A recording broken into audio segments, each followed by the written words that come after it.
আসসালামু আলাইকুম, সবাইকে স্বাগত জানিয়ে শুরু করছি আইডিনেট হোস্টিং এর আজকের ভিডিও টিউটোরিয়ালটি। আজকের বিষয় all in one WP migration plugins এর মাধ্যমে কিভাবে ওয়ার্ডপ্রেস ওয়েবসাইটের ব্যাকআপ ডাউনলোড করতে হয় এবং সেই ব্যাকআপটি কিভাবে রিস্টোর করতে হয়। আপনি all in one WP migration প্লাগইনসটি দিয়ে আপনার ওয়ার্ডপ্রেস ওয়েবসাইটের যেমন আপনি ব্যাকআপ ডাউনলোড করতে পারবেন আপনার লোকাল পিসিতে, একইভাবে সেই ব্যাকআপটি আপনি রিস্টোর করতে পারবেন। এছাড়াও যদি আপনি চান সেই ডাউনলোড করা ব্যাকআপটি দিয়ে অন্য কোনো হোস্টিং প্রোভাইডারে আপনার ওয়ার্ডপ্রেস ওয়েবসাইটটি ট্রান্সফার করতে, সেটাও কিন্তু আপনি করতে পারবেন। তো এটি করার জন্য সরাসরি আগে প্রথমে আপনার ওয়ার্ডপ্রেসে লগইন করতে হবে। আমি অলরেডি আমার ওয়ার্ডপ্রেসে লগইন করেছি এবং এখান থেকে প্লাগইনসটি ইনস্টল করার জন্য বাম পাশের যে প্লাগইনস অপশন রয়েছে এই অপশনে মাউস পয়েন্টার হবার করে অ্যাড নিউ এ ক্লিক করুন।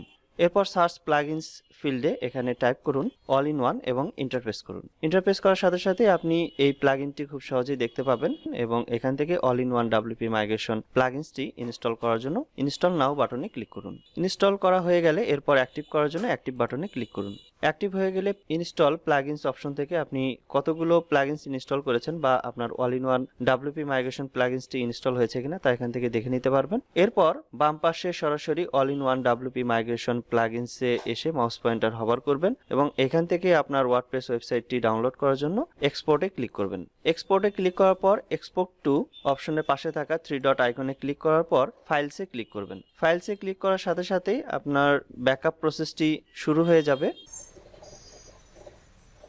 এবং আপনার ওয়ার্ডপ্রেস ওয়েবসাইট যদি ব্যাকআপ হয়ে যায় এরপর আপনি এখানে ডাউনলোড করার অপশন পাবেন। তো এখান থেকে যদি আপনি ডাউনলোড করতে চান তাহলে সরাসরি ডাউনলোড বাটনে ক্লিক করবেন এবং ডাউনলোড বাটনে ক্লিক করার সাথে সাথে আপনার ব্যাকআপটি ডাউনলোড প্রসেস শুরু হয়ে যাবে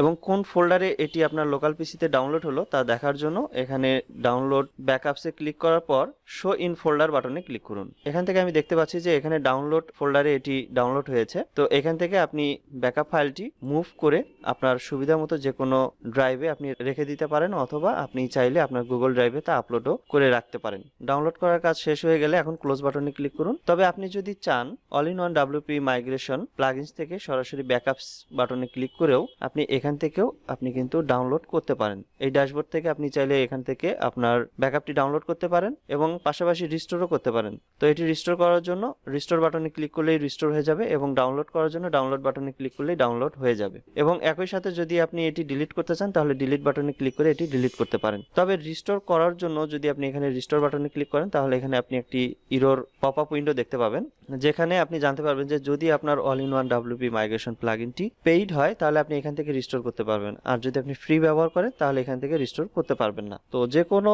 ব্যাকআপ ক্রিয়েট করার পর তা যদি আপনি ডাউনলোড করে রাখেন আপনার লোকাল পিসিতে, তো এরপর প্রধান কাজটি হলো শেয়ার হোস্টিং থেকে ব্যাকআপটি ডিলিট করা, কারণ শেয়ার হোস্টিং এ আসলে ব্যাকআপ ফাইল যদিও রাখার কোনো অনুমতি নেই। তো এজন্য এটি ডিলিট করার জন্য এখানে ডিলিট বাটনে ক্লিক করুন এবং পপ আপ উইন্ডো থেকে এটি কনফার্ম করার জন্য ওকে বাটনে ক্লিক করুন। এখান থেকে ডিলিট হয়ে গেলে তা আপনি দেখতে পাবেন এবং পুনরায় যদি আপনি কোনো ব্যাকআপ ক্রিয়েট করতে চান তাহলে সরাসরি ক্রিয়েট ব্যাকআপ বাটনে ক্লিক করুন।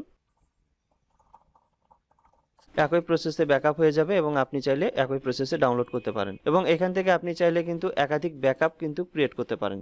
তো এখন যদি আপনি এই ব্যাকআপটি রিস্টোর করতে চান তাহলে একই প্রসেসে আপনি all in one WP migration প্লাগইনসে আসবেন এবং এখান থেকে ইম্পোর্টে ক্লিক করবেন। ইম্পোর্টে ক্লিক করার পর ইম্পোর্ট ফরম অপশনের পাশে যে 3 ডট আইকন আছে সেই 3 ডট আইকনে ক্লিক করবেন, এরপর ফাইলস বাটনে ক্লিক করবেন। তো এখানে কিন্তু ফ্রি যে প্লাগইনসটি রয়েছে এখানে আপনি 500 MB পর্যন্ত এখানে আপলোড করতে পারবেন, আর যদি আপনি আনলিমিটেড ফাইল সাইজ যদি আপনি আপলোড করতে চান তাহলে সরাসরি এই লিংকে ক্লিক করবেন এবং এখান থেকে আপনি যে পেইড প্লাগইনসটি রয়েছে আপনি এই পেইড প্লাগইনসটি আপনি এখান থেকে কিন্তু তা পারচেজ করতে পারেন। তো যাই হোক এই ট্যাবটি আমি কেটে দিচ্ছি এবং আমার ডাউনলোড করা ব্যাকআপ ফাইলটি এখানে রিস্টোর করার জন্য ইম্পোর্ট থেকে ফাইলস বাটনে ক্লিক করছি।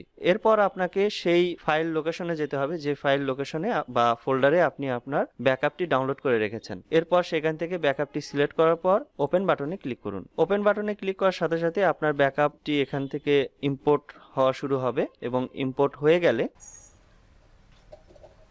তা এখানে সাকসেস মেসেজের মাধ্যমে তা দেখতে পাবেন এবং এরপর প্রসিড বাটনে ক্লিক করুন।